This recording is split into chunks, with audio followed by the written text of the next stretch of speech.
Hello friends, आज हम इस वीडियो में बीपीएससी टीआरई 4.0 क्लास 6 to 10 के लिए महत्वपूर्ण 20 प्रश्नों को सॉल्व करेंगे। सब्जेक्ट है हमारा भूगोल, सेट नंबर है 89। इससे पहले ऑलरेडी हमने 88 सेट करा रखा है। इन सभी वीडियो का लिंक डिस्क्रिप्शन में दिया हुआ है या फिर आप प्ले लिस्ट में जाके देख सकते हैं। साथ ही साथ अगर इन सभी का PDF फाइल चाहिए तो हमारा टेलीग्राम चैनल ज्वाइन कर सकते हैं। टेलीग्राम चैनल का लिंक डिस्क्रिप्शन में दिया हुआ है। ठीक, तो चलिए फिर शुरू करते हैं और देखते हैं आज का पहला सवाल। आज का पहला सवाल है, विजयवाड़ा शहर किस नदी के तट पर अवस्थित है? सवाल है, विजयवाड़ा शहर किस नदी के तट पर अवस्थित है? ऑप्शन है गोदावरी, महानदी, कावेरी, एक से अधिक होगा या फिर उपर्युक्त में से कोई नहीं। सही आंसर है उपर्युक्त में से कोई नहीं। याद रखिएगा, विजयवाड़ा शहर कृष्णा नदी के तट पर अवस्थित है। विजयवाड़ा शहर कृष्णा नदी के तट पर अवस्थित है। कृष्णा नदी के तट पर ही आप देखेंगे कि सांगली शहर, जो कि महाराष्ट्र का शहर है सांगली, ये भी कृष्णा नदी पर ही अवस्थित है। वहीं बात करें महानदी के तट पर स्थित शहरों के नाम, तो इसमें से कटक और संबलपुर महत्वपूर्ण है। ठीक है, याद रखिएगा, कटक और संबलपुर। संबलपुर, ठीक है। कटक के बारे में आप लोग जान रहे होंगे कि यहाँ पे चावल अनुसंधान केंद्र भी स्थित है। वहीं बात करें हम लोग गोदावरी तट नदी के तट के किनारे कौन से शहर बसे हुए हैं, तो याद रखिएगा महाराष्ट्र का नासिक इसमें सबसे महत्वपूर्ण है। ठीक है, नासिक याद रखिएगा, और नांदेड़ भी आप चाहें तो याद रख सकते हैं।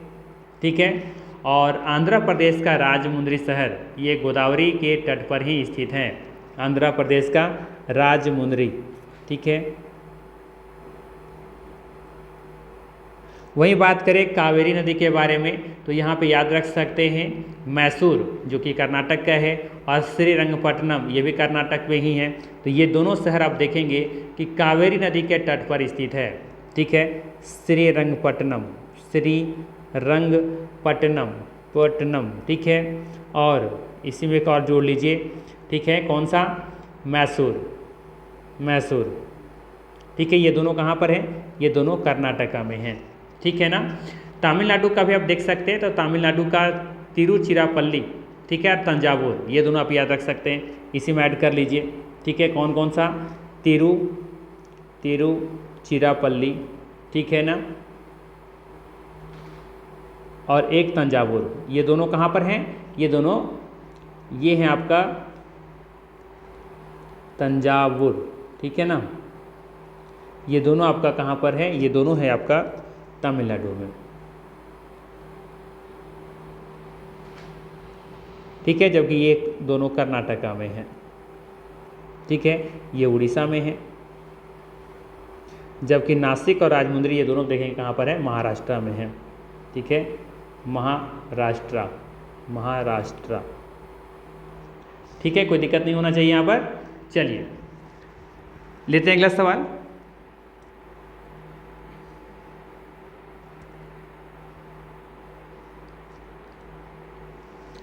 अगला सवाल है, ओंटारियो झील कहाँ है? बताना है ओंटारियो झील कहाँ है। ऑप्शन है कनाडा, USA, मैक्सिको, एक से अधिक होगा या फिर उपर्युक्त में से कोई नहीं। सही आंसर इसका उपर्युक्त में से एक से अधिक। आप देखेंगे ओंटारियो झील कनाडा और USA दोनों में स्थित है। कह सकते हैं कि ये कनाडा और USA के बॉर्डर पर स्थित है ओंटारियो, अर्थात यहाँ पे डी ऑप्शन बिल्कुल ही सही होगा। ध्यान दीजिएगा, यहाँ पर देख सकते हैं 5 झील जो हैं, जिसे ग्रेट लेक्स के नाम से जानते हैं। याद रखिएगा, ग्रेट लेक्स उत्तरी अमेरिका की 5 सबसे बड़ी और सबसे प्रसिद्ध झीलें हैं, जो संयुक्त रूप से अब देखेंगे कि संयुक्त राज्य अमेरिका और कनाडा की सीमा पर पाई जाती हैं।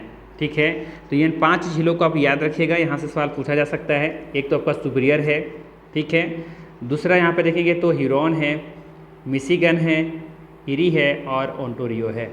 ठीक है ना। इसमें से आप 5 में से 4 तो देखें कि बॉर्डर पर स्थित है, दोनों में, कनाडा में और USA में, लेकिन मिशिगन पूरी तरीके से USA में स्थित है ये। तो ये भी सवाल पूछा जा सकता है, ध्यान रखिएगा। कि इन 5 जिलों में से कौन सा पूरी तरीके से यूएसए में स्थित है, संयुक्त राज्य अमेरिका में स्थित है, तो ये होगा आपका मिशिगन। ठीक है, हम लोग बात कर रहे हैं थोड़ा सा यहाँ पे कौन सा ओंटारियो के बारे में, इसके बारे में बात कर रहे हैं। आप देखेंगे कि ये बॉर्डर पर स्थित है, ठीक है ना, तो ये यूएसए में और ये यूएसए और ये कनाडा दोनों में के बॉर्डर पर स्थित है। ठीक है, जिसका आंसर वहाँ डी ऑप्शन बिल्कुल सही था।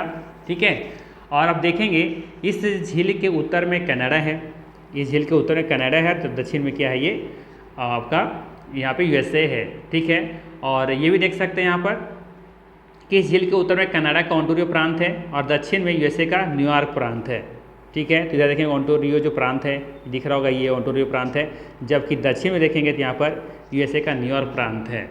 ठीक है, और ये भी याद रख सकते हैं यहाँ पर कि ये जो है ना आपका ओंटारियो, तो इस झील के तट पर कनाडा के टोरंटो, हैमिल्टन, ठीक है, एवं किंगस्टन शहर अवस्थित है। ठीक है, और इसी ओंटारियो झील से ही देखेंगे तो लॉरेंस नदी का उद्गम होता है। कौन सा? लॉरेंस नदी का उद्गम यहीं से होता है, आपको ये याद रखनी है। ठीक है, लॉरेंस नदी का उद्गम यहीं से होता है। ठीक है, तो इन सब चीज़ों को ध्यान में रखते हुए आगे बढ़ते हैं। इसका सही आंसर है यहाँ पे डी ऑप्शन। ठीक है, अगर मिशिगन पूछता तो इसका आंसर क्या होता? यूएसए होता। ठीक है, बाकी चारों का चारों देखेंगे यहाँ पर, ये सभी सीमा पर स्थित है, बॉर्डर पर स्थित है, यानी कि दोनों देशों में ये कवर करता है।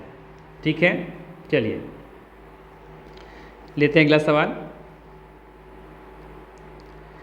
अगला सवाल है ऑकलैंड किस देश का बंदरगाह शहर है? ऑप्शन है न्यूजीलैंड, रूस, कनाडा, एक से अधिक होगा या फिर उपर्युक्त में से कोई नहीं। सही आंसर है ए ऑप्शन, ऑकलैंड न्यूजीलैंड का बंदरगाह शहर है और ऑकलैंड न्यूजीलैंड का सबसे बड़ा नगर भी है। ठीक है, यह शहर प्रसिद्ध बंदरगाह शहर होने के साथ साथ जहाज निर्माण उद्योग, युद्ध सामग्री निर्माण उद्योग, चीनी उद्योग आदि के लिए एक प्रमुख औद्योगिक नगर भी है।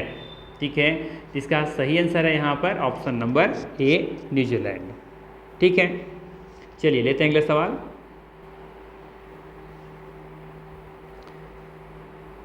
चलिए अगला सवाल है निम्नलिखित में से कौन सा कथन टकला मकान मरुस्थल के संबंध में सत्य है? ठीक है, टकला बोलिए, टकला बोलिए, जो बोलिए, ठीक है, नाम ही कुछ ऐसा है। ठीक है, तो यहाँ पे पूछा जा रहा है आपसे कि कौन सा टकला मकान मरुस्थल के संबंध में सत्य है। यह मरुस्थल चीन में स्थित है। इस मरुस्थल के पूरब में गोबी मरुस्थल है। इस मरुस्थल के दक्षिण में पामीर का पर्वत है। एक से अधिक होगा या फिर उपर्युक्त में से कोई नहीं। बताना है यहाँ पर कि कौन सा कथन सत्य है टकला मकान मरुस्थल के संबंध में। ठीक है, तो पहला कथन बिल्कुल सही है। ठीक है, कि ये मरुस्थल कहाँ पर है? ये चीन में स्थित है और ये चीन का सबसे बड़ा मरुस्थल भी है। याद रखना है, टकला मकान मरुस्थल ये चीन में स्थित है और ये चीन का सबसे बड़ा मरुस्थल भी है। ठीक है, तो यहाँ पे पहला कथन बिल्कुल सही है। बात करें दूसरा कथन के बारे में कि इस मरुस्थल के पूर्व में गोबी मरुस्थल है। ठीक है, तो ये भी कथन बिल्कुल यहाँ पे सही है। याद रखिएगा कि टकला मकान मरुस्थल के पूरब में गोबी मरुस्थल है। ठीक है, और सी कथन दे रखा है कि इस मरुस्थल के दक्षिण में पामीर का पर्वत है, तो ये कथन गलत है। आप देखेंगे मैप पर तो ये टकला मकान के पश्चिम में पामीर का पर्वत है, ना कि दक्षिण में, तो ये कथन गलत है। तो सही आंसर क्या होगा यहाँ पे? डी ऑप्शन होने जाने वाला है। एक से अधिक कथन यहाँ पे सही है। ठीक है, कोई दिक्कत नहीं होना चाहिए। बात करें यहाँ पे हम गोबी मरुस्थल के बारे में, है ना, इस गोबी मरुस्थल के बारे में बात करें, ये कहाँ पे स्थित है? तो ये इंपॉर्टेंट रूप से ध्यान रखिएगा, ये गोबी मरुस्थल कहाँ स्थित है? ये मरुस्थल मंगोलिया और चीन में अवस्थित है। ठीक है, ये गोबी मरुस्थल मंगोलिया एवं चीन में अवस्थित है। ठीक है, और ये भी याद रखिएगा टकला मकान के बारे में कि ये मरुस्थल शीतोष्ण मरुस्थल के श्रेणी में आता है। ठीक है, टकला मकान मरुस्थल शीतोष्ण मरुस्थल के श्रेणी में आता है। ठीक है, चलिए यहाँ पे एक लाइन छूट गया है, इसको ध्यान दीजिएगा। कालाहारी मरुस्थल बोत्सवाना, नामीबिया और दक्षिण अफ्रीका में फैला हुआ है। ठीक है, ये भी लाइन अपने आप में महत्वपूर्ण है, याद रखिएगा। चलिए अगला सवाल लेते हैं। अगला सवाल है निम्न में से कौन तथ्य अमेजन नदी से संबंधित सही तथ्य है? बताना है कौन सा तथ्य अमेजन नदी से संबंधित सही तथ्य है। ऑप्शन दे रखा है उद्गम एंडीज पर्वत, मुहाना अटलांटिक महासागर या फिर मुहाना प्रशांत महासागर, एक से अधिक होगा या फिर उपयुक्त में से कोई नहीं। इस तरह के सवाल हम कई बार करवा चुके हैं, लेकिन अभी क्वेश्चन पूछने का सिर्फ तरीका अलग है, बाकी इस तरह के सवाल हम कई बार करवा चुके हैं। ठीक है, तो अगर मेरा वीडियो देख रहे होंगे तो आप लोग को पता होगा। थोड़ा सा फिर ट्रिकी भी है। देखिए, अगर लिखा है मुहाना अटलांटिक महासागर है और मुहाना प्रशांत महासागर, तो जाहिर सी बात है दो में से कोई एक तो होना ही है। ठीक है, इस तरह के सवाल थोड़ा सा ट्रिकी होते हैं। और एंडीज पर्वत इसका उद्गम स्थल है, ये तो बिल्कुल सही है। अमेजन नदी का उद्गम एंडीज पर्वत से ही हुआ है, ये कथन सही है। बात करें यहाँ पर मुहाना अटलांटिक महासागर में है या फिर प्रशांत महासागर में है, तो याद रखिएगा अमेजन नदी का मुहाना अटलांटिक महासागर में स्थित है। ठीक है, याद रखिएगा। तो यहाँ पे ये थर्ड कथन गलत हो जाएगा, ए भी सही हो जाएगा, तो सही आंसर है यहाँ पर डी ऑप्शन। उपयुक्त में से एक से अधिक कथन यहाँ पे सही है। अमेजन नदी अफवाह क्षेत्र एवं जल आयतन की दृष्टि से ये विश्व की सबसे बड़ी नदी भी है। लंबाई के आधार पर अमेजन नदी विश्व की दूसरी सबसे लंबी नदी है, प्रथम है नील नदी। ठीक है, को याद रखना है इसको आपको। चलिए, अच्छा याद रखिएगा कि अमेजन नदी पेरू में पड़ने वाले एंडीज पर्वत के भाग से निकलती हैं, ये जरूर याद रखिएगा। अमेजन नदी पेरू में पड़ने वाली एंडीज पर्वत के भाग से निकलती हैं। ठीक है, पेरू, और पेरू की राजधानी आप लोग को कमेंट करके बतानी कि कहाँ पर है। ठीक, चलिए अगला सवाल लेते हैं। अगला सवाल है, सीन नदी किस देश की नदी है? ऑप्शन है रूस, इटली, फ्रांस, एक से अधिक होगा या फिर उपयुक्त में से कोई नहीं। आसान सा सवाल है, सही आंसर होगा option number C, France. France की राजधानी कहाँ है? पेरिस। और आप देखेंगे कि सीन नदी के तट पर स्थित है पेरिस, है ना, तो ये फ्रांस में स्थित है। ठीक है, इसका सही आंसर क्या होगा यहाँ पे? C option. अच्छा, सीन नदी का मुहाना कहाँ पर है? तो इसका मुहाना है इंग्लिश चैनल। ठीक है, सीन नदी का मुहाना इंग्लिश चैनल में स्थित है, आप चाहे तो याद रख सकते हैं। ठीक है, सीन नदी की लंबाई के बारे में बात करें तो इसकी लंबाई आई थिंक 777 किलोमीटर है। ठीक है, चलिए अगला सवाल लेते हैं। अगला सवाल रहेगा, दक्षिण अफ्रीका देश की सीमा निम्न में से किन देशों से मिलती है? ऑप्शन है Namibia Angola, Namibia Botswana, Mozambique Tanzania, एक से अधिक होगा या फिर उपयुक्त में से कोई नहीं। देखिए, इस तरह के सवाल के लिए ना मैप कॉन्सेप्ट क्लियर होना चाहिए। मैं बार बार कहता हूँ कि अगर इस तरह के सवाल के आंसर देने हैं तो कॉन्सेप्ट बेसिस से क्वेश्चंस होते हैं। अगर मैप पर अगर लोकेशन सबका याद है तो आसानी से बता सकते हैं, या तो फिर रट्टा वीडियो कब तक अब लेके चलेंगे, है ना। तो यहाँ पर देखेंगे कि दक्षिण अफ्रीका देश की सीमा नामीबिया और बोत्सवाना दोनों से मिलती है। बी ऑप्शन यहाँ पर सही होगा। ठीक है, वैसे हम बात करें दक्षिण अफ्रीका देश की सीमा नामीबिया, बोत्सवाना, जिम्बाब्वे, मोजाम्बिक, ठीक है, और एक देश का नाम है लेसाथो, इन देशों से इसकी सीमा लगती है या मिलती हैं। ठीक है, और दक्षिण अफ्रीका देश अफ्रीका महादेश का सबसे दक्षिणी देश है। ठीक है, ये भी आप याद रख सकिएगा तो रखिए। ठीक है, और इसकी राजधानी के बारे में बात करें, दक्षिण अफ्रीका की विधायी जो राजधानी है वो केप टाउन है। ठीक है, ये भी आपको याद रखनी है। चलिए अगला सवाल लेते हैं। अगला सवाल है, विषुवतीय जलवायु प्रदेश का विस्तार निम्न में से कहाँ है? सवाल है, विषुवतीय जलवायु प्रदेश का विस्तार कहाँ पर है?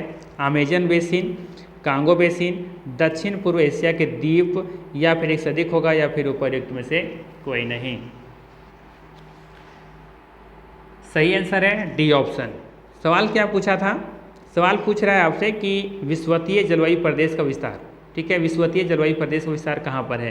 तो आपको देखने को मिलेगा अमेजन बेसिन, ठीक है, कांगो बेसिन और दक्षिण पूर्व एशिया के द्वीपों में स्थित है ये विषुवतीय जलवायु प्रदेश। दक्षिण पूर्व एशिया के जो भी द्वीप हैं, है ना, तो ये तीनों कथन सही है यहाँ पर, तो डी ऑप्शन सही होगा, आपको याद रखनी है। ठीक है, ये भी याद रख सकते हैं कि विषुवतीय जलवायु प्रदेश का विस्तार सामान्यतः विषुवत रेखा के दोनों ओर 5 डिग्री अक्षांश तक विस्तारित बताया जाता है। ठीक है, जैसे ऐसे समझने का प्रयास कीजिए। अगर ये हमारा ग्लोब है, पृथ्वी है, और ये इसका विषुवत रेखा 5 डिग्री इधर और 5 डिग्री इधर, तो इसके बीच के क्षेत्र जो भी है ना, इसे कहा जाता है विषुवतीय जलवायु प्रदेश। और इसी में आप देखेंगे अमेजन बेसिन, कांगो बेसिन और दक्षिण पूर्व एशिया के कुछ द्वीप जो इसमें शामिल होते हैं। ठीक है, तो यहाँ पे डी ऑप्शन सही है।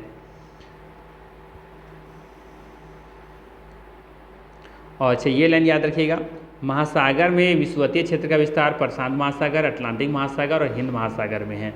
ठीक है, चलिए बाकी और भी जो भी डेटा यहाँ अलग से दिया हुआ है, चाहे तो इसे PDF में जरूर पढ़िएगा। PDF तो फ्री ऑफ कॉस्ट आप लोगों को रेगुलर हम दे ही रहे हैं। ठीक है, कोई शिकायत नहीं होना चाहिए यहाँ पर। अगला सवाल है, सुंदरी वनस्पति से संबंधित सही तथ्य की पहचान करें।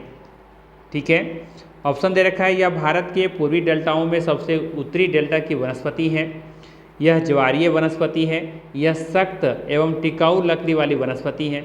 एक सही है, दो सही है, फिर 2 एवं 3 सही है, या फिर एक से अधिक होगा, या फिर उपयुक्त में से कोई नहीं।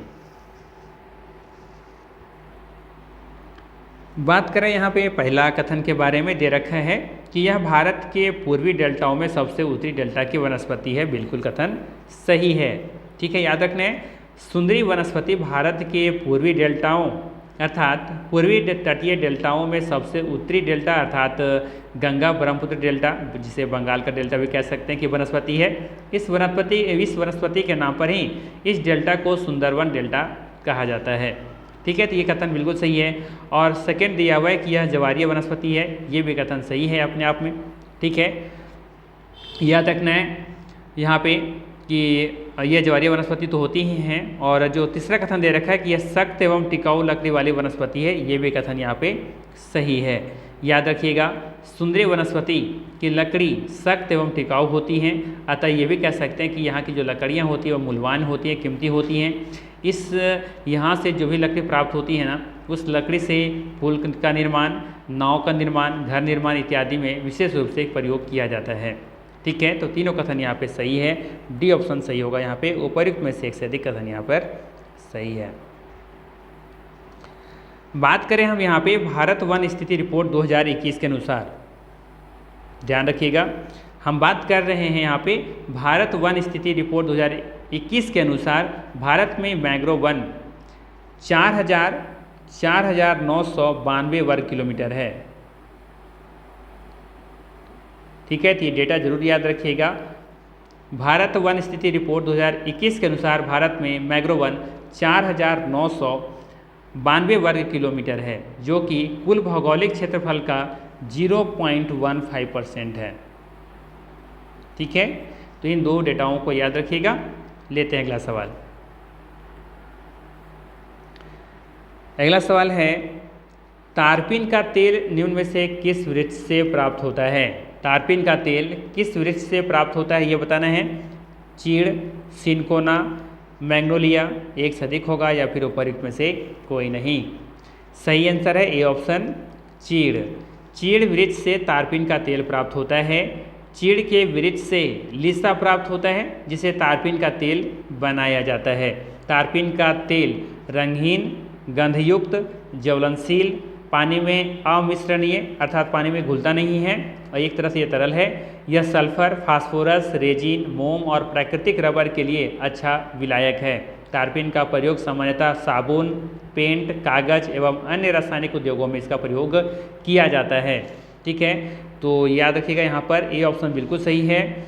ठीक है, और चीड़ के बारे में बात करें थोड़ा सा और इसके बारे में, तो चीड़ वृक्ष मूल रूप से हिमालयी शंकुधारी वनस्पति है। हिमालय क्षेत्र में 1500 मीटर से लेकर के आप देखेंगे तो 1750 मीटर की ऊंचाई पर चीड़ के वन काफ़ी विकसित रूप से पाए जाते हैं।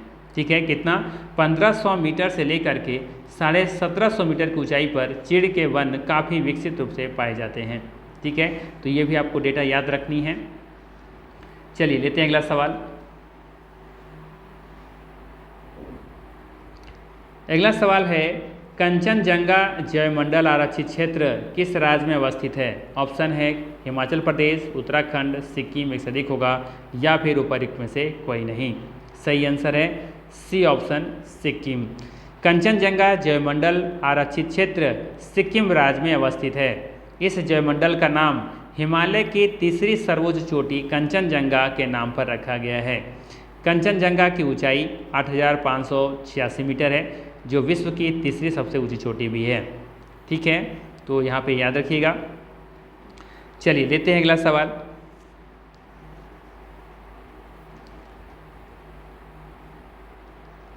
अगला सवाल है लद्दाख पर्वत श्रेणी निम्न में से किसके अंतर्गत आता है। इस तरह का सवाल हम कई बार और भी करवा चुके हैं। बताना है लद्दाख पर्वत श्रेणी निम्न में से किसके अंतर्गत आता है। ऑप्शन है ट्रांस हिमालय, यहाँ पे होना चाहिए था वृहद हिमालय, लघु हिमालय, एक से अधिक होगा, या फिर उपर्युक्त में से कोई नहीं। सही आंसर है ट्रांस हिमालय। याद रखिएगा लद्दाख पर्वत श्रेणी ट्रांस हिमालय के अंतर्गत आता है। ठीक है, ट्रांस हिमालय वृहद हिमालय महान हिमालय के उत्तर में अवस्थित है। कहने का अर्थ है कि ट्रांस हिमालय वृहद हिमालय, जिसे कि हम महान हिमालय भी कहते हैं, के उत्तर में स्थित है। कौन? ट्रांस हिमालय। वृहद हिमालय या तो महान हिमालय जिसे कहते हैं के उत्तर में स्थित है ट्रांस हिमालय। और ट्रांस हिमालय के अंतर्गत आप लोगों को हम बताए थे कि सबसे ऊपर में काराकोरम, उसके नीचे लद्दाख और ठीक उसके नीचे जास्कर और कैलाश पर्वत को भी इन पर्वत श्रेणियों में शामिल किया जाता है, अर्थात ट्रांस हिमालय के पर्वत श्रेणियों के ही हिस्से हैं। अर्थात हम यहाँ पे बात करें काराकोरम, ठीक है, काराकोरम, इसके नीचे आपको देखने को मिलेगा लद्दाख, ठीक है, इसी के नीचे देखने को मिलेगा जास्कर, जास्कर और कैलाश पर्वत श्रेणी, ये सभी ट्रांस हिमालय के हिस्से हैं। ठीक है, याद रखना ये सभी ट्रांस हिमालय के हिस्से हैं। तो यही पूछा गया था लद्दाख पर्वत श्रेणी के बारे में कि ये किसके अंतर्गत आता है, तो ये ट्रांस हिमालय के अंतर्गत आता है। और ये ट्रांस हिमालय आप देखेंगे तो आपका जो महान हिमालय है या वृहद हिमालय है इसके उत्तर में स्थित है, अर्थात इसी के नीचे है, यहाँ पे कह सकते हैं वृहद हिमालय या फिर महान हिमालय, महान हिमालय। कोई दिक्कत नहीं होना चाहिए। ठीक है, क्या आप लोग जानते हैं कि ट्रांस हिमालय की सबसे ऊंची चोटी गॉडविन अस्टीन, जिसे K2 कहते हैं, यहीं पर स्थित है। यहीं पर मतलब कहाँ पर? ये काराकोरम पर। ठीक है, यहीं पर स्थित है K2। याद रखिएगा ट्रांस हिमालय की सबसे ऊंची चोटी गॉडविन अस्टीन जो K2 है, यह काराकोरम पर्वत श्रेणी की चोटी है। ठीक है, तो ये आपको निश्चित तौर पर याद रखना चाहिए। ठीक है, आप मैप पर भी देख सकते हैं, समझ सकते हैं यहाँ पर। ठीक है, ये है आपका काराकोरम, लद्दाख और जास्कर, जिसे हम कह रहे हैं कि ट्रांस हिमालय के हिस्से हैं। ठीक है, और इसी काराकोरम पर K2 अवस्थित है। ठीक है, चलिए लेते हैं अगला सवाल। और देखिएगा इसी नीचे ग्रेट हिमालय है ना, ये लेसर हिमालय, न्यून हिमालय और फिर इसी नीचे है शिवालिक। तो ये भी क्रम से आपको याद रखनी है। ठीक है, चलिए लेते हैं अगला सवाल। अगला सवाल है निम्न में से किस देशांतर को अंतर्राष्ट्रीय तिथि रेखा या इंटरनेशनल डेटलाइन कहते हैं। ऑप्शन है 0 डिग्री, 180 डिग्री, 82 डिग्री, या फिर एक से अधिक होगा, या फिर ऊपरी में से कोई नहीं। इसे कर लीजिए 82.5 डिग्री, तो ज़्यादा अच्छा रहेगा। ठीक है, सी ऑप्शन में कर लीजिए 82.5 डिग्री। 0 डिग्री, 180 डिग्री, 82.5 डिग्री, एक से अधिक होगा, या फिर ऊपरी में से कोई नहीं। ठीक है, चलिए तो इसका सही आंसर क्या होगा बताइए ज़रा, कमेंट कर सकते हैं आप लोग। फिलहाल इसका सही आंसर है यहाँ पे बी ऑप्शन 180 डिग्री। 180 डिग्री देशांतर रेखा को अंतर्राष्ट्रीय तिथि रेखा या फिर इंटरनेशनल डेटलाइन कहते हैं। इस रेखा का निर्धारण पता है कब किया गया था? 1884 में किया गया था। इस अंतर्राष्ट्रीय तिथि रेखा का निर्धारण 1884 में वाशिंगटन में किया गया था। ठीक है, कहाँ किया गया था? Washington, Washington. ठीक है ना, यहाँ पे एक सम्मेलन हुआ था 1884 में और इसी संगठन में तय निर्धारण किया गया था इस रेखा का। ठीक है, अच्छा इसे अंतर्राष्ट्रीय तिथि रेखा क्यों कहते हैं? इसको अंतर्राष्ट्रीय तिथि रेखा इसीलिए कहते हैं क्योंकि इस रेखा 180 डिग्री कहते हैं, आप आगे चले जाते हैं तो एक दिन आपका आपके तिथि में एक दिन जुड़ जाता है, और अगर आप पीछे आते हैं तो एक दिन घट जाता है, इसीलिए इसे कहते हैं अंतर्राष्ट्रीय तिथि रेखा। ठीक है, तो एक तरीके से किस तरह से काम करता है? एक तरह से तिथि के रूप में काम करता है। अगर आगे बढ़ जाते हैं तो एक दिन जुड़ जाता है और एक दिन पीछे आते दिन घट जाता है। ठीक है, वहीं बात करें 0 डिग्री के बारे में तो ये कह सकते हैं अंतर्राष्ट्रीय मानक समय रेखा, ये टाइम के बारे में बताता है। ठीक है, अगर इस रेखा से आगे जाते हैं तो आपका टाइम जुड़ता है, और अगर इसके पीछे जाते हैं तो टाइम घटता है। जैसे हम यहाँ पे थोड़ा सा इसके बारे में समझा दें। वैसे आप लोग तो समझदार हैं, समझ गए होंगे हम कहना क्या चाहते हैं। लेकिन देखिए, अगर ये ग्लोब है और ग्लोब पर ये हम मान लेते हैं 0 डिग्री है, ठीक है।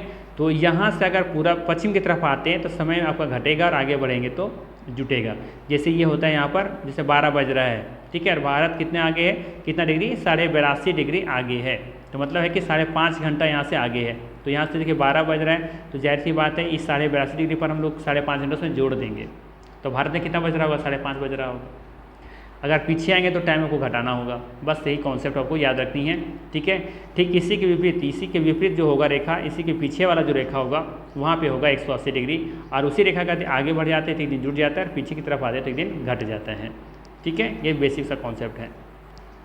और 82.5 डिग्री तो आप लोग जानते होंगे कि ये भारतीय मानक रेखा है, ठीक है। और भारतीय मानक रेखा हम लोग जानते हैं कि ग्रीनविच समय, मानक समय से भारत 5.5 घंटा आगे है, ठीक। तो चलिए लेते हैं फिर अगला सवाल। बी ऑप्शन यहाँ सही है। अगला सवाल है, आकाश में उर्सा मेजर निम्न में से क्या है। ऑप्शन है क्षुद्रग्रह है, उपग्रह है, तारामंडल है, एक से अधिक होगा या फिर उपयुक्त में से कोई नहीं। सही आंसर है सी ऑप्शन, तारामंडल। आकाश में उर्सा मेजर तारामंडल है। आकाश में तारों का ऐसा समूह जो सुंदर आकृतियों में व्यवस्थित होता है उसे तारामंडल कहा जाता है, ठीक है। आकाश में तारों का ऐसा समूह जो सुंदर आकृतियों में व्यवस्थित होता है उसे तारामंडल कहा जाता है, ठीक है। इंटरनेशनल एस्ट्रोनॉमिकल यूनियन अर्थात IAU के अनुसार तारामंडलों की संख्या 88 है। आप ये भी याद रख सकते हैं, ठीक है। तारामंडलों की संख्या कितनी है, 88, ठीक है ना। उर्सा मेजर तारामंडल का अन्य नाम ग्रेट बियर या बिग बियर भी है। इसी उर्सा मेजर को हम लोग दूसरा नाम जैसे ग्रेट बियर या फिर बिग बियर के नाम से भी जानते हैं, ठीक है। चलिए लेते हैं अगला सवाल।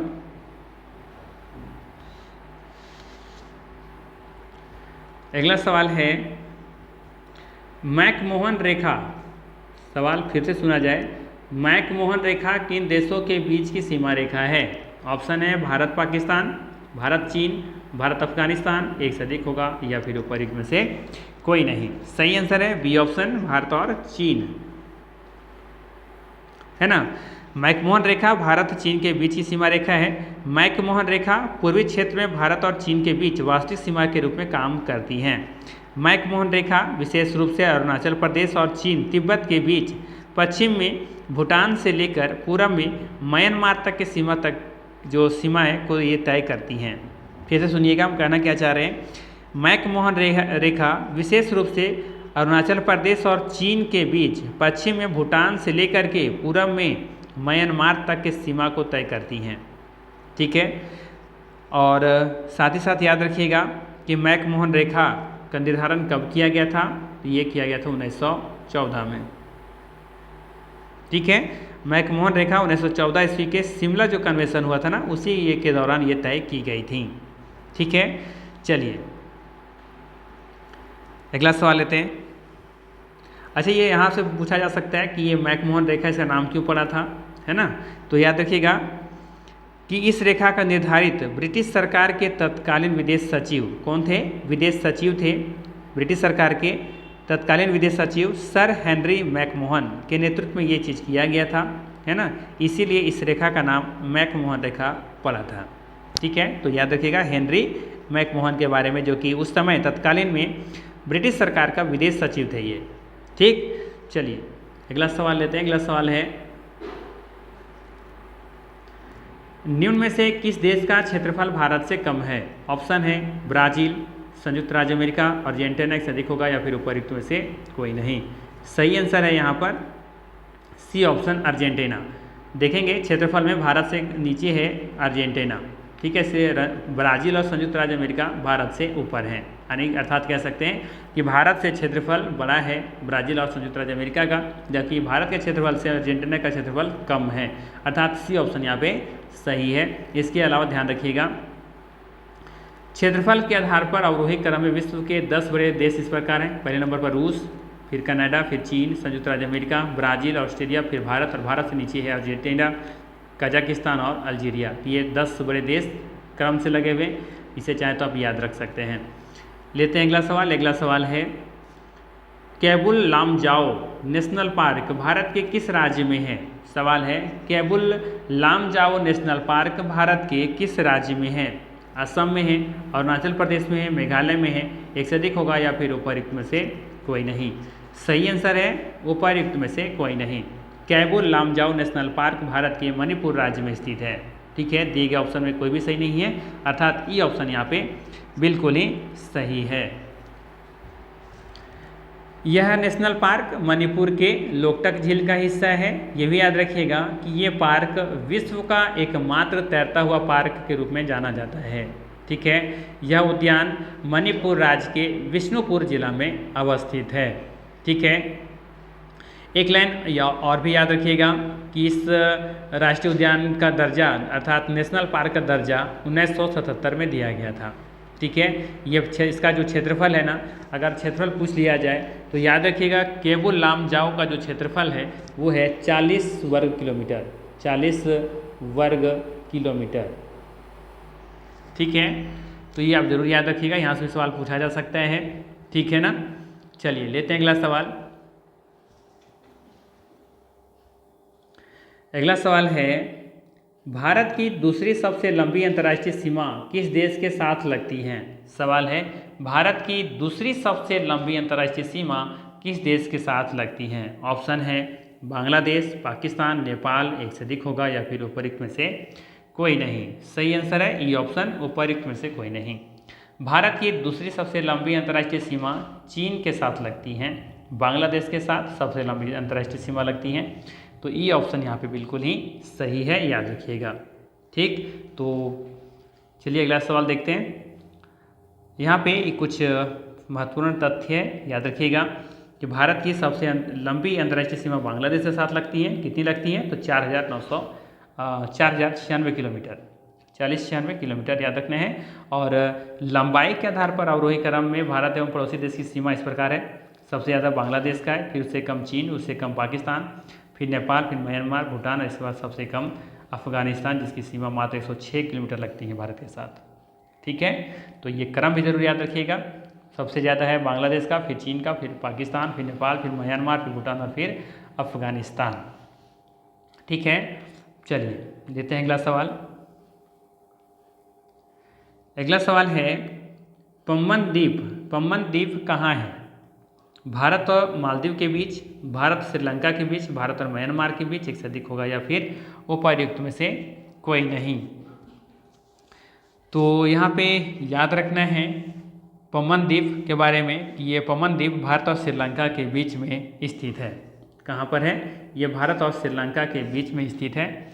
पम्बन द्वीप अथवा राम सेतु का ही हिस्सा है, याद रखिएगा। आदम ब्रिज का नाम सुने होंगे या राम सेतु का नाम सुने होंगे, इसी का ये हिस्सा है पम्बन द्वीप। और पम्बन द्वीप पर ही रामेश्वरम स्थित है। ठीक है, पम्बन द्वीप मन्नार की खाड़ी में स्थित है, ये भी आप याद रख सकते हैं। और पम्बन द्वीप का जो क्षेत्रफल है ना 96 वर्ग किलोमीटर है। ठीक, चलिए अगला सवाल लेते हैं। अगला सवाल है नर्मदा नदी निम्नलिखित में से किन दो पर्वतों के बीच के भ्रंश घाटी से होकर बहती है। आसान सा सवाल है, कई बार इस तरह के सवाल हम करवाए हैं, पूछने का तरीका सिर्फ अलग है। नर्मदा नदी निम्न में से किन दो पर्वतों के बीच के भ्रंश घाटी से होकर बहती है। सवाल ऑप्शन है विंध्यन सतपुड़ा, अरावली विंध्यन, अरावली सह्याद्री, एक से अधिक होगा या फिर उपर्युक्त में से कोई नहीं। सही आंसर है ए ऑप्शन, नर्मदा नदी विंध्यन सतपुड़ा के बीच के भ्रंश घाटी से होकर के बहती हैं। ये ऑप्शन यहाँ पे सही है। ठीक है, देखेंगे ध्यान से, अगर मैप पर आप देखिएगा तो यहाँ पे आपको देखने को मिलेगा कुछ इस तरीके से, ये आपका विंध्यन श्रेणी। ठीक है, और नीचे मिलेगा आपको सतपुड़ा। ठीक है, और इसी के बीच में भ्रंश घाटी से होते हुए बहती है नर्मदा नदी।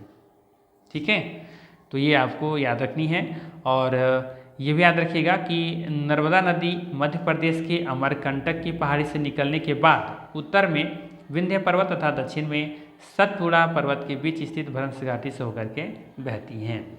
नर्मदा नदी पूरब से पश्चिम बहती हुई अरब सागर की खंबाती खाड़ी में गिर जाती हैं। सरदार सरोवर परियोजना नर्मदा नदी पर ही स्थित है। ठीक है, और ये भी याद रख सकते हैं कि धुआंधार जलप्रपात नर्मदा नदी का प्रपात है। ठीक है, यह जलप्रपात जबलपुर के निकट भेड़ा घाट में स्थित है। धुआंधार जलप्रपात के बारे में बात कर रहे हैं यहाँ पे। याद रखिएगा धुआंधार जलप्रपात नर्मदा नदी का प्रपात है, यह जलप्रपात जबलपुर के निकट भेड़ाघाट में स्थित है।